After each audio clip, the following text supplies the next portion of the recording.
بسم اللہ الرحمن الرحیم۔ السلام علیکم ورحمۃ اللہ وبرکاتہ۔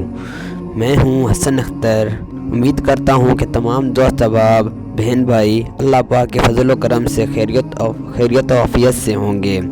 پیارے دوستو، آج کی اس ویڈیو میں آپ کو ماہ رجب میں روزے رکھنے کی فضیلت، ماہ رجب کے روزے رکھنے کے فضائل اور برکات حدیث مبارکہ کی روشنی میں بتاؤں گا۔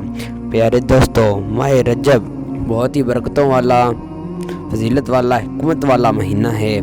اس ماہ مبارکہ کی ہر گھڑی برکتوں پر ہی ہے۔ اس ماہ مبارکہ کا احترام، اس کی تعظیم ہم سب پر لازم ہے۔ ہمیں چاہیے کہ اس ماہ میں نوافل کی کثرت کریں، قرآن پاک کی تلاوت کریں، صدقہ و خیرات کریں، اپنے آپ کو ہر اس کام سے بچا کر رکھیں جو اللہ اور اس کے رسول کی ناراضگی کا سبب بننے۔ اللہ تعالی ہمیں ان باتوں پر عمل کی توفیق عطا فرمائے، آمین۔ حضور جانے کائنات صلی اللہ علیہ وآلہ وسلم نے فرمایا، بے شک رجب بڑا ہی عظمت والا مہینہ ہے، اس میں نیکیوں کا اجر بڑھا دیا جاتا ہے۔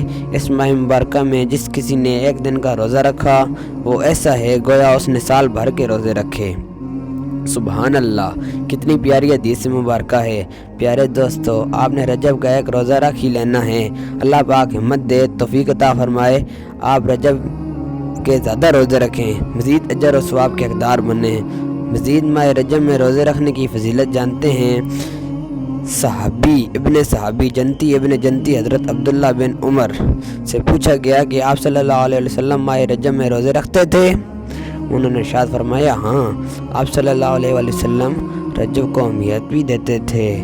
حضرت سیدنا انس بن مالک سے روایت ہے کہ نور کے پیکر، نبیوں کے سرور، دو جہاں کے تاجور، سلطان ہو بہر پر صلی اللہ علیہ وآلہ وصحبہ وسلم نے ارشاد فرمایا، جنت میں ایک نہر ہے جس سے رجب کہا جاتا ہے، جو دودھ سے زیادہ سفید اور شہد سے زیادہ میٹھی ہے۔ جو کوئی رجب کا ایک روزہ رکھے گا اللہ اسے اس نہر سے سیراب کرے گا۔ پیارے دوستو، آپ نے رجب میں روزے رکھنے کے فضائل سنے، یقیناً آپ کے علم میں اضافہ ہوا ہوگا، تو آپ نے بھرپور کوشش کرنی ہے اس ماہ مبارکہ میں روزے رکھنے کی۔ اللہ تعالیٰ ہمیں اس ماہ مبارکہ کا احترام کرنے اور روزے رکھنے کی توفیق عطا فرمائے، آمین۔